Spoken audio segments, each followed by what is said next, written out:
Hey everybody, welcome to Essential Oils for Organic Gardening. So if I did this right, I should be broadcasting on YouTube, Facebook, and in my Facebook group. So if you can, go ahead and say hi. If I did it right, I should be able to see your comments, but no promises. I may have to go back later and answer everyone's questions, but it looks like I'm going, looks like I'm live. So you guys ready to get started? Yay! So welcome. If you're an avid gardener or if you're a startup gardener, there are basic things that seem to apply to everybody during the stages of a gardening journey, like weeds, pests, bad harvest, good harvest. But this class is going to give you a bunch of tips and tricks for any stage that you are at. So stick tuned. I love gardening. I actually have only started a couple of years ago, and I love essential oils. So this class is a combination of my two favorite things right now. So here's a little bit of my background on my garden. I sucked at gardening, let me tell you that. Who here has tried a garden? Who's been gardening for years? Let me know, comment below or above or wherever you are watching. I started out, you see in the top left corner, I've got these 3 little elevated gardens. See that little onion right there? My first year, that was the only thing I grew. So I kind of have evolved a little bit over the last probably 4 or 5 years now. And one of the things I had to do was put my elevated garden down on the ground because of the little feathered friends I have right here next to it in the picture on the right. So those are my chickens. Back then I only had 3. Today, now I have 10. I've got 6 big ones and 4 little ones in a brooder in my sunroom right now. So I have now put a fence around my garden, and as you can see, this was last July is the bottom right photo.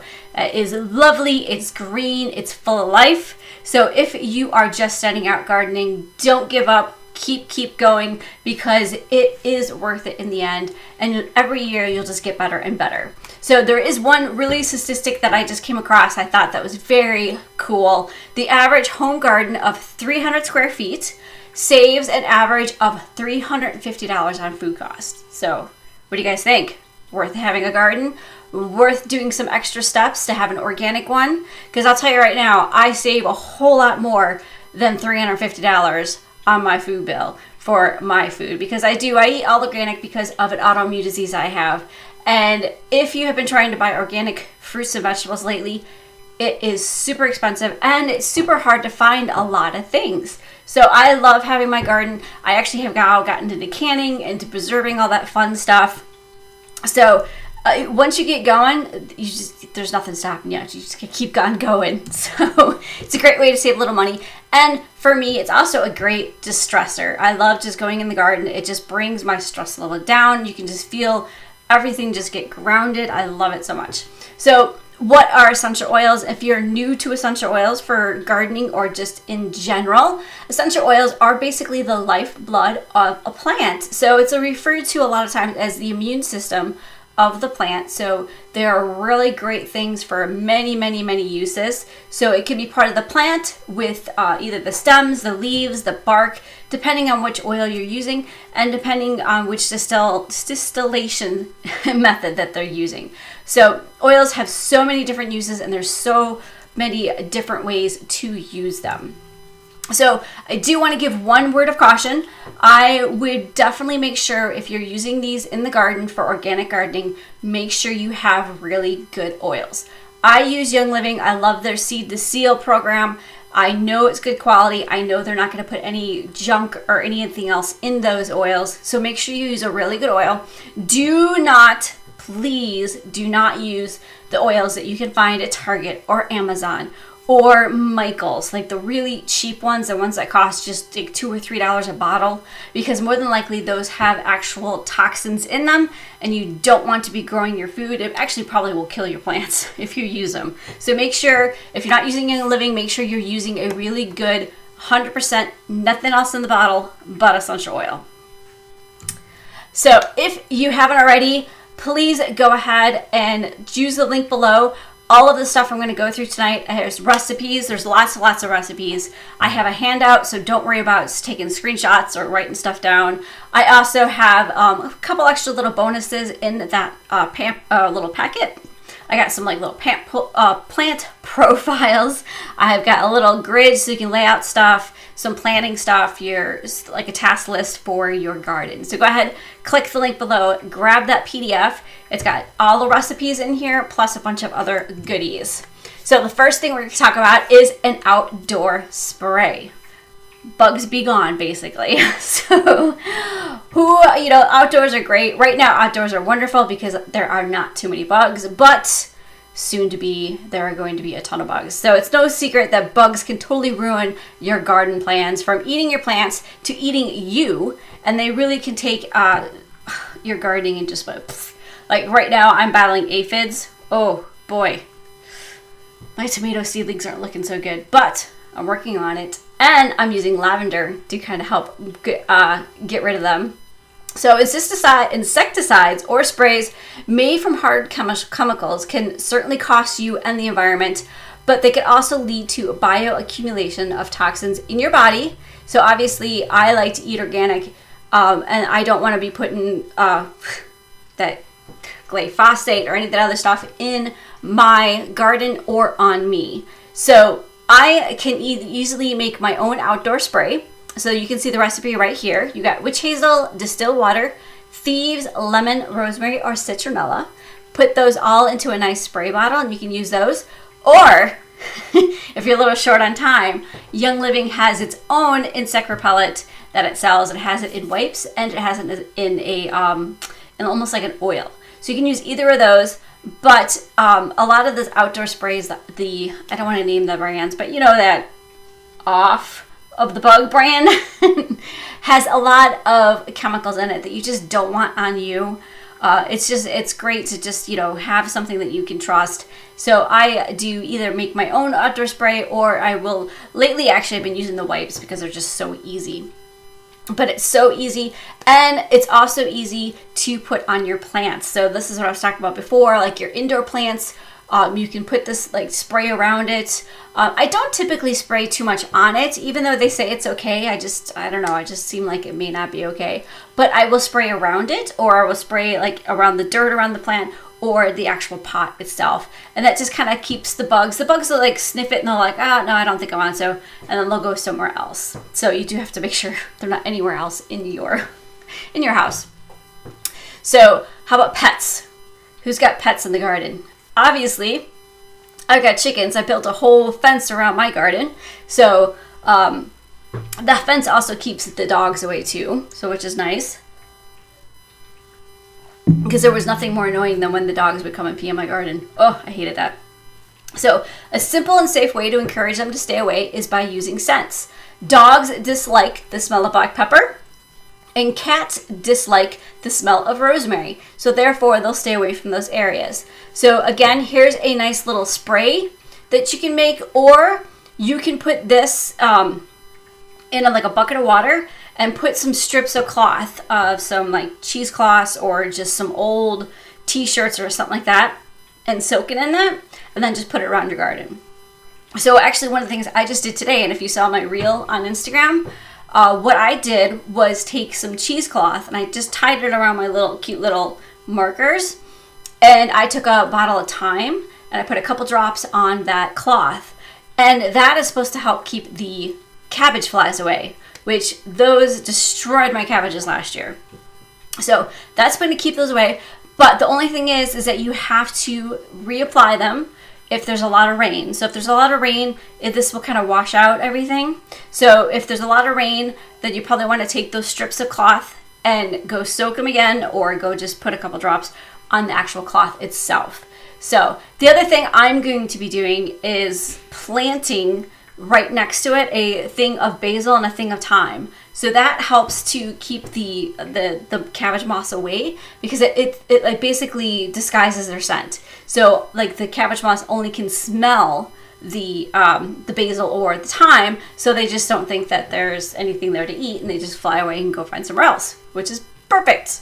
So That's one thing. Again, though, if you just put a couple drops on a cloth, you have to reapply it when it gets too wet because the rain will wash it away.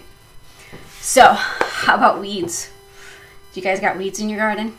Oh yeah, I got weeds in my garden. And again, I'm not going to use that Roundup or the glyphosate or any of that stuff because one thing, I believe I'm allergic to it. So, whenever I eat conventional food that probably has a lot of my autoimmune really flares up. So I do think I am allergic to basically pesticides. So I try and keep them out of my garden, out of my yard as much as possible.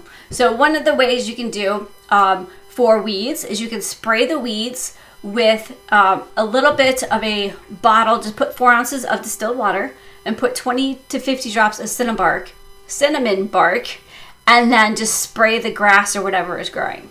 So one of the other things that I do, I know this recipe only had the cinnamon bark and the distilled water, but one of the other things I will do is I will take one of those big pump sprayers.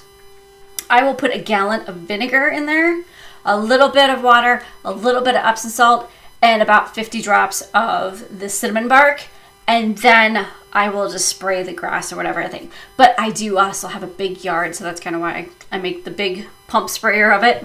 But that is amazing. So one of the things you have to realize is it doesn't work like right away. It's not going to kill them like a few hours later like some of the other stuff, but give it a day and bam, all gone. So the other thing is to be careful though, is you don't want to spray it around too much around the plants that you want to keep because it changes the pH in the soil. So you don't want to make that soil uninhabitable.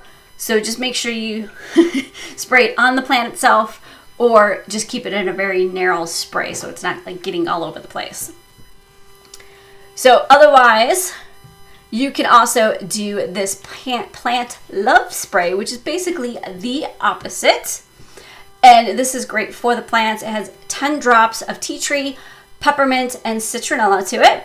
And top it off with just a little bit of distilled water. Shake it and spray along the affected parts of the plant during your gardening chores. So this is another way to just kind of clean up everything. And it's very non-toxic. And it really helps keep bugs away. And especially those little tiny ones. Oh yeah. So give that one a try. So go ahead, let me know in the comments, guys. Have you guys ever used essential oils in your garden? I'm really liking it. I'm liking the fact that I don't have to put all those harsh chemicals in there, and I get the same effect in it. And sometimes it's even cheaper. I'm like, Roundup is pretty expensive, and when I make that gallon of water and cinnamon bark, that huge like 2-gallon sprayer, I think only cost me $7. So definitely worth looking into, because you know what, save money and it's non-toxic. So it's perfect in my world. That's awesome. So have you guys ever tried companion plants? So kind of like what I was talking about with the cabbage and the broccoli, when you plant the basil or thyme next to it. I mean, you do that to companion plant to keep the bugs away, but you can also companion plant to help feed each other's plant. So if you've been around the garden scene, you probably heard companion planting. And if you haven't, well, let me go through it right now. So some plants play well together and others don't. And this is because every plant has certain nutrients that uses from the soil for growth and fruit production. Also, plants excrete certain byproducts back into the soil that can either help or hinder your harvest. So if there's two types of plants next to each other that both rely strongly on nitrogen for growth, they'll compete and they'll overuse the nitrogen and then the soil, and they'll starve each other out. So corn and tomatoes are an example of plants that don't play together when you put them next to each other.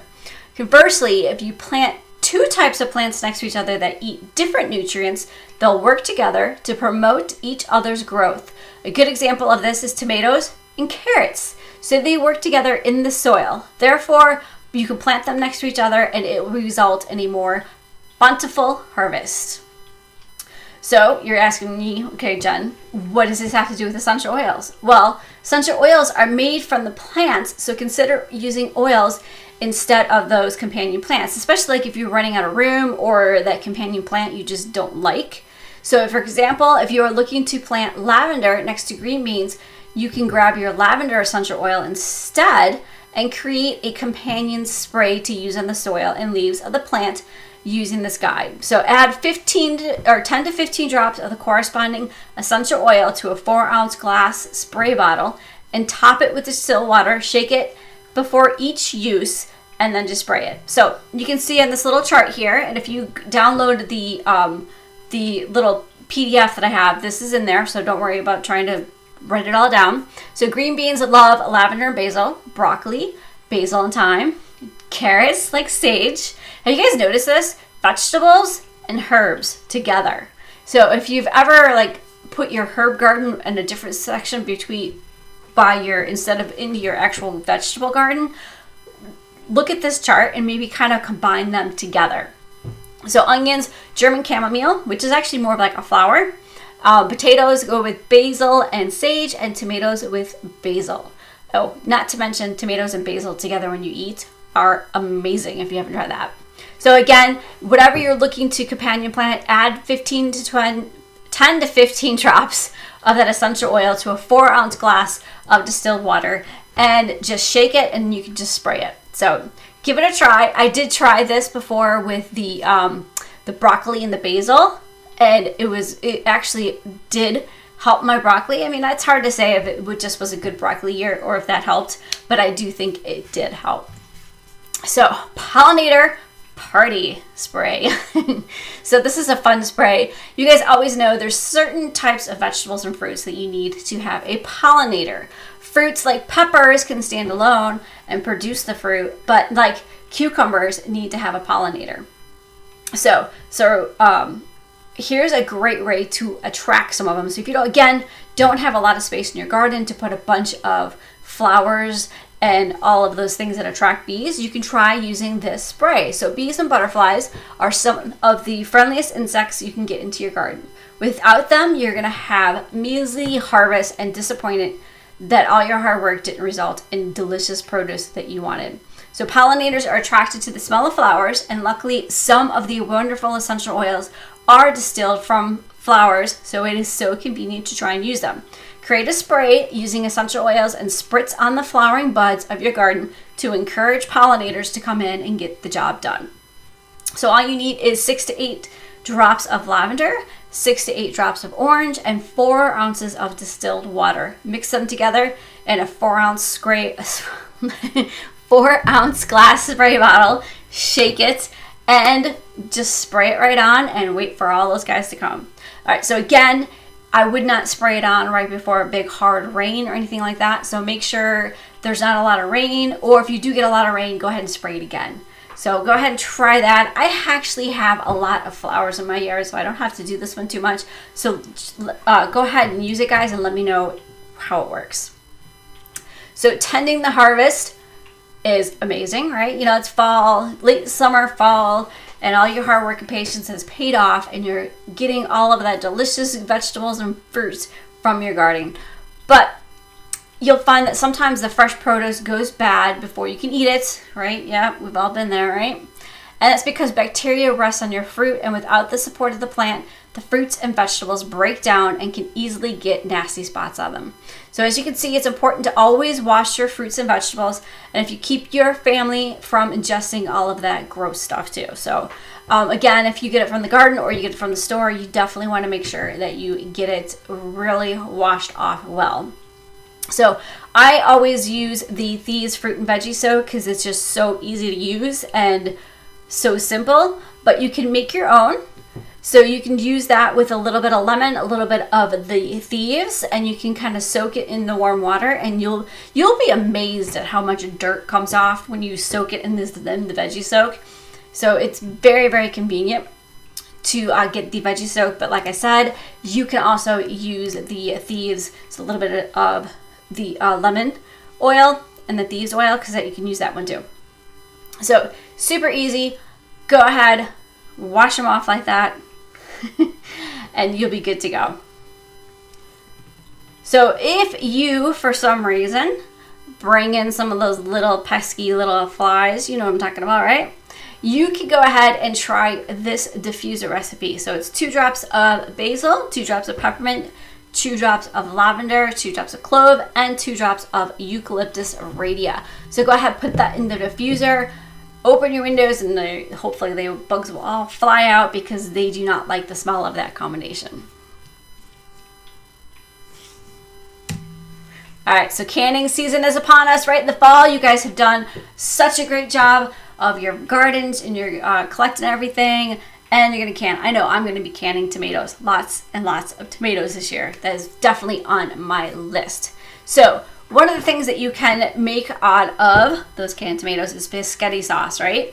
So if you don't have a lot of oregano, like for your spaghetti sauce, you can use oregano essential oil. So this is more of a tip for after the garden and actually after canning. So I would not actually can those tomatoes as a sauce with oregano oil in it. I would wait until can all that stuff. When you go to make the actual spaghetti sauce, then I would add in the oregano. It's just a little bit more healthier if you don't get the temperature up so high. So I would do it that way.